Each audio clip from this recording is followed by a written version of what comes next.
Hi folks, this is Taze again. We're in London. This is Joe. Hello. And we're gonna have an interesting chat about, if we can summarize it already, travel, technology, being homeless, being kicked out, nearly being kicked out of the United States, and chasing your dreams, I guess. Yeah. That would summarize it quite well. The 3K topics. Yes. Next to me, we call him Joe, but his real name is, I'm gonna give it a go. Correct me if I'm wrong. Good. Juozas Kaziukėnas. It's pretty good. Okay. It's pretty good. He is Lithuanian. Yes. So And you know how like Slash, everyone calls him Slash. Yeah. Everyone calls me Joe. Okay. For the same reason. That's a really nice way of putting it. Yes. You comparing yourself to Slash. Yes. I wish I was in Guns N' Roses. Yeah, I guess okay. that's the best way to put it. So let's start off by giving you the opportunity to do a formal introduction. Okay. Let the people know who you are. Well, my name is Joe. I currently live in New York City. I work by building various different projects on the internet. I also travel a lot and speak at conferences once in a while. I guess that we both used to do a lot of conferences, me and Tace. Yeah, we met once a month at least for a while. Yeah, for a while. Like in the heydays, that was like Yes. 2010 until 2012. I remember hanging out with you on a regular basis. At a given moment in time, I was at the airport 6 weeks in a row. My wife had to pick me up 6 weeks in a row, and on a lot of those occasions, you were there. Yeah. At the time, I was living in Edinburgh, and we would just go to all the European So while conferences we all were the in time. Edinburgh, what was the reasoning? Well, I went to school, I went to university. I'm already sounding American. I went to university, Edinburgh University, and at the time I was living in Edinburgh. And yeah. Already combining it with a job, you had an agency, I guess? Yes, I was trying to do both at the same time, which is always a struggle. And then I think a year in of living in Edinburgh, I went to PHP Northwest. And that's where we met. The very first one, or the second one they had, like 2009 maybe. And I went there and I'm like, so for reference, how old were you back then? Because that's somewhat interesting. Maybe 20 years old, See? probably. So I went to Northwest and I'm like, this is pretty cool. I've done things and I think I can talk about them as well. And I actually tried to submit a bunch of conferences, all of them refused. But then I wrote an email to the PHP Northwest user group in Manchester. And I was like, hey, I'm this dude from Edinburgh. Can I talk on your conference? And they're like, okay. So I went there, I did my talk. And then I was like, it's one of these homeless moments. I'm like, I don't think I have anywhere to live in Manchester because it was a late night. Yeah. So I met this girl, Jenny. Jenny Wong, yes, probably. We all know PHP Jenny. Northwest. If you're watching, hi Jenny. Hello. Hey. And I was like, can I stay in your place? And I crashed in her place. So that started the whole traveling to conferences and then crashing at random couches to sleep. And then time went on. Yes, and then time went on. We did more and more conferences. I remember a given point in time, I think that was a crucial period for you. We were in the Czech Republic for Future of Web Apps. Yes, that was one of the last ones I did while I was still living in Edinburgh. Yeah. And at the time I was like, I think you already decided. Yeah, I went to US a few times, and I was just finishing school in Edinburgh, and I was like, I should probably live in US. So I decided to live in US, and naively and very kind of dumbly, I guess, I was like, I'm going to move to US next month. So I sold my car. I guess canceled the lease on my apartment, threw away everything I had. And I was like, oh, I'm going to travel for a month, and then... For only a month, that was For only a month. And then once the month is over, I'll get a visa, I'll move to US. Well, I think that took 18 months in total. 18 months? Yes, I think so. So it was the total supposed to runtime be... was 18 months. Was supposed to be 1 month? Yes, it was 18 months. Was 18 months of being homeless, living out of a suitcase. And I guess the longer I did that for, the less sense it made to kind of get a place back and then started living somewhere again, because my visa attorneys were able to keep like, oh, it's going to happen soon, it's going to happen soon. So I kept waiting on and waiting on, but it just would never happen. Yeah, that's a conversation we had quite frequently, is that you had a visa attorney, a bad one to start off with, and then you Not a great one. Not a great one. But then someone in the community turned you on to another one. It's actually, well, I ended up using the same people, but what happened is initially they led me on one path, and like a year in, we realized altogether it's not going to work. And they're like, oh, it didn't work, so it's fine. It was frustrating. Yeah. And then we ended up doing a different one, and it actually ended up working out. But throughout the time of these 18 months of not being able to stay in US, I should probably not mention this, but I would just come to US for a month using my temporary visa and then leave. Like an actual travel visa or Yeah. something? No, just the ESTA temporary visa. ESTA. So if you want to come to US, you can just come for 3 months out of every 6 months, or do it once a month. I did that for a while, and then I would come back to Europe or go to as far as Australia and push the whole digital nomad thing pretty far off. Now, everyone who hears this story is probably raving about it and probably is thinking, wow, it's so awesome, I want to do this. I don't think it was always that awesome. Yes. So first of all, if you work in technology and your managers allow remote working, you should absolutely do it, at least for a month. Buy a one-way flight to Vietnam and just be in Vietnam for a while. You should definitely do it. After a while, it becomes like as time-consuming and as effort requiring as anything else. Like once you've done it for a year, traveling becomes less being fun, but more of like a effort, because it's hard to make friends in places as if you're only spending there a month. So these relationships become very shallow. And you always have to live out what you bring with you. Yes. And So I that's lived highly out of a restricted. suitcase. It's Actually one of the once everything was over, it's probably one of the best lessons I've learned. It's how to live with a very small amount of things. And even now, my apartment is pretty empty because I just like I have this thought in my mind that I only should keep the things I need. There's actually a very good book about it called Essentialism, and it talks about doing that in life and in business in general. But through traveling, you learn that you only need 4 t-shirts and a pair of pants, and it's like And it could last you months. Yeah, and I remember that it was hard for you to grab or get a hold of possessions. Yes. Like we were at conferences, you get a gift. I would just give up everything. Yeah, you cannot take it. Yes. There's no way for you to. I actually do carry the it. same thing now. Now I only travel with carry-on luggage. I would never check a bag. So Even for it's- extended periods of time? Yes. It's So just how do you cope? Like a small bag, like a carry-on bag for a guy especially, fits at least a week worth of clothes. If you're going to a warm place, it probably fits 2 weeks. And in that time, you can have your clothes washed, you can have them cleaned. It's not a problem. so you're dependent heavily on laundry service at Yes, hotels? of course. But at the same time, most of it, like having your clothes clean, is not really a problem. Like you can have it done. A anywhere. laundromat or Yes, yes. Even in remote places like Thailand or Brazil, you can have someone clean your clothes. It's not a problem. But these are all practical concerns that the average person who does travel doesn't have to consider. Yes. Like, But you see, the way digital nomad traveling works best is that you don't treat it as in the same way as people when they go on holidays. You don't go to a place and then you stay in a hotel for a week and then you come back home. You're in a constant travel. So when I go to places, even now, in the first day, my mode is like, how can I blend in this place and just start living here as if I'm a local? Yeah. So that's why, for example, I very rarely stay in hotels, because hotels make you aware that you're just traveling instead of I just rent a place with Airbnb and then all of a sudden I'm just living in an apartment in the same way I would be living back home, but I'm in a different place right now. Plus, you're better equipped to do your work, because that's Yes. also important. It is really hard if you're abroad in a hotel Yes. to have a decent work environment where you can focus and have your minimum of 8 hours of work. Yeah. It's really hard. So for like right now, I guess the biggest problem is time zones. So sometimes you would go. I remember when I was in Australia, I would have Skype conference calls at like 4 a.m. in the morning, because it's if you're the one doing it, it's not everyone else's problem that No, you're doing this. It's no. it's your choice. So you have to shift your time zone usually to account for what everyone else is doing. Some companies are more aware of it, like some companies are more acceptable of that. If you're a freelancer, you usually have your own right.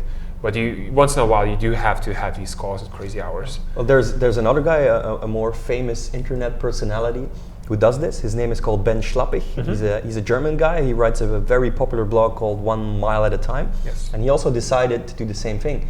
He was only in his flat for, I think, less than a week a month.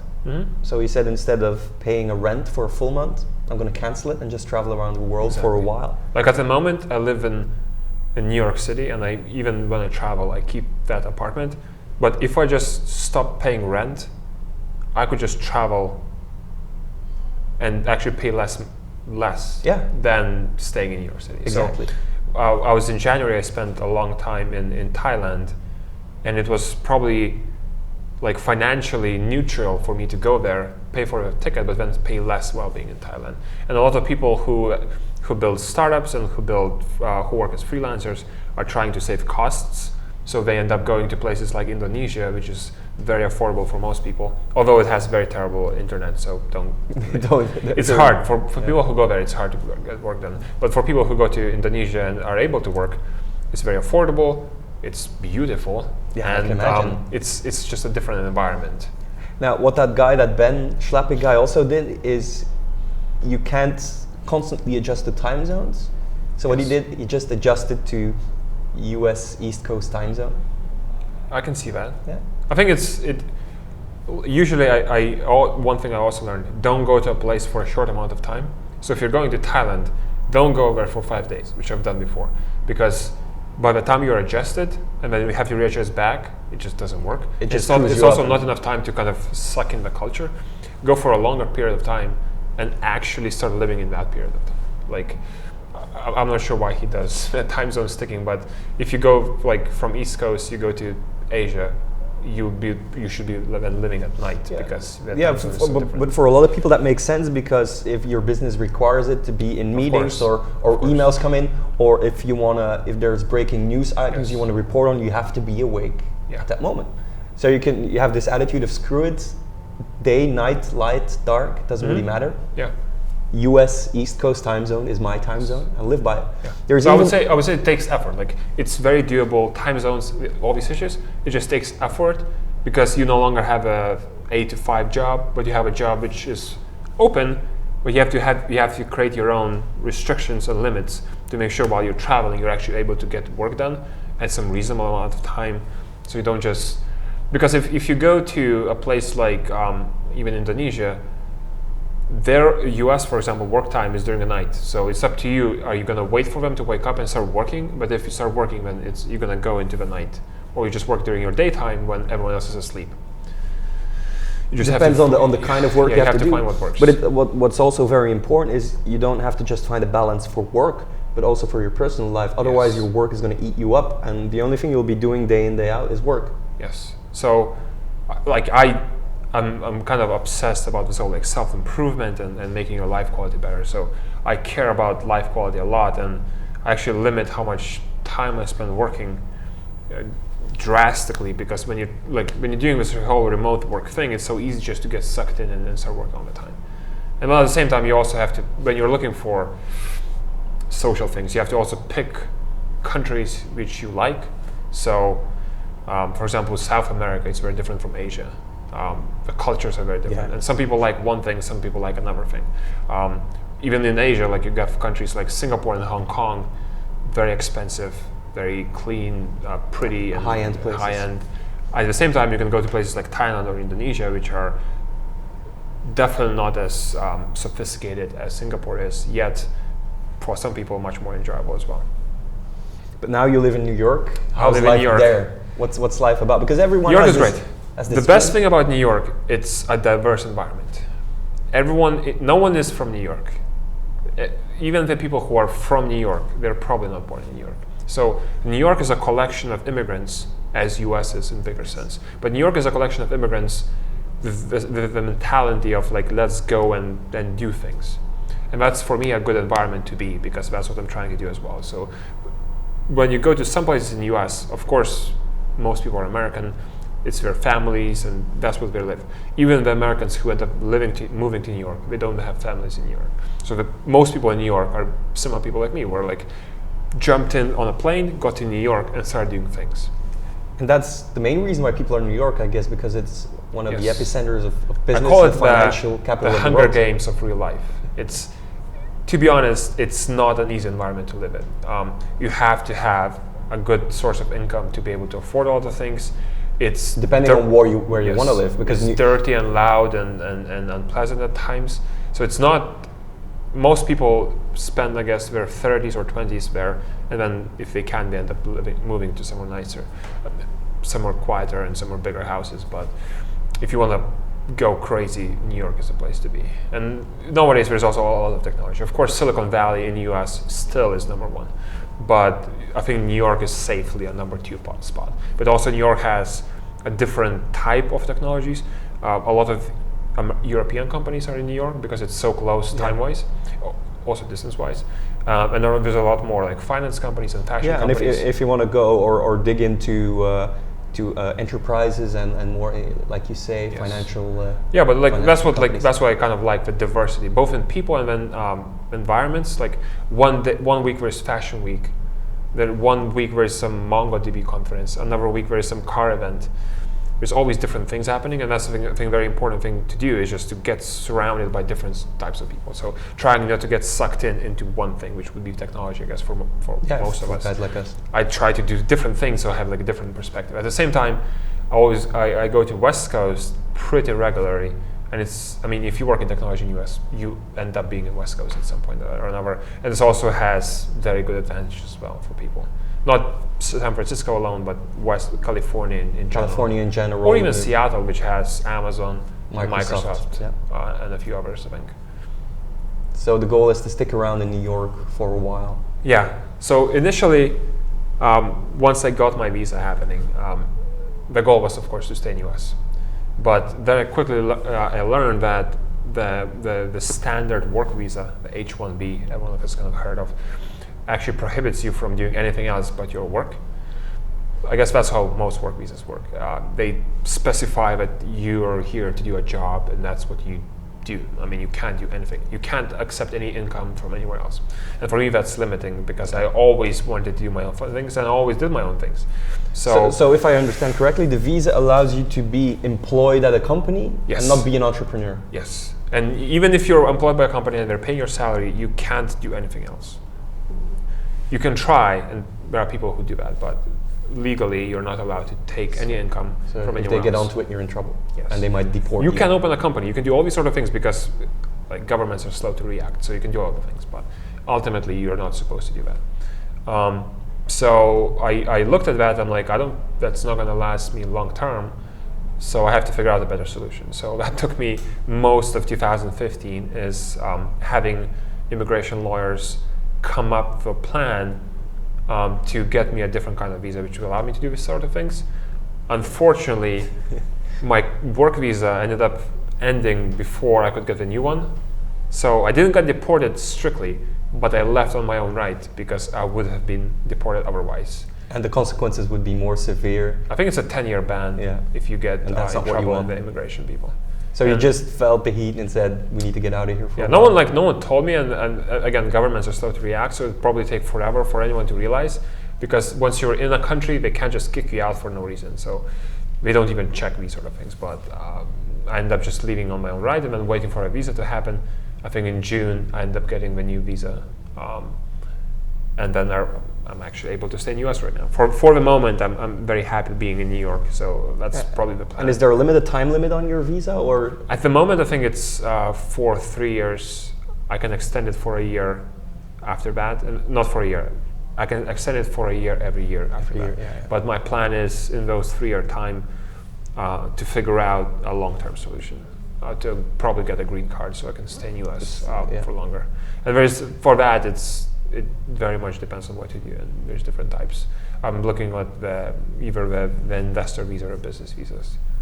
So if anyone wants answers about immigration to US, I have good knowledge. Like my 01, the one I have right now, immigration application was 300 pages long. It's like a massive pamphlet of books that you have to read through and fill up forms. And yes, so it's luckily I just paid people to do it for me. I would not advise anyone to try to get visas or immigration questions yourself because it's practically impossible. There's so many quirks you have to know, which most people don't, and the people who do that do it better than you. And they're paid for it, and they're more accustomed to the local. Yeah. For me, it was just a business expense. Although I'm not legally allowed to expense it as a business expense, that's what I think of it. Yeah. Like whatever it was, and it was a sizable amount of money to get immigration people to do that for you. I just that's what I want because that would allow me to have companies in US.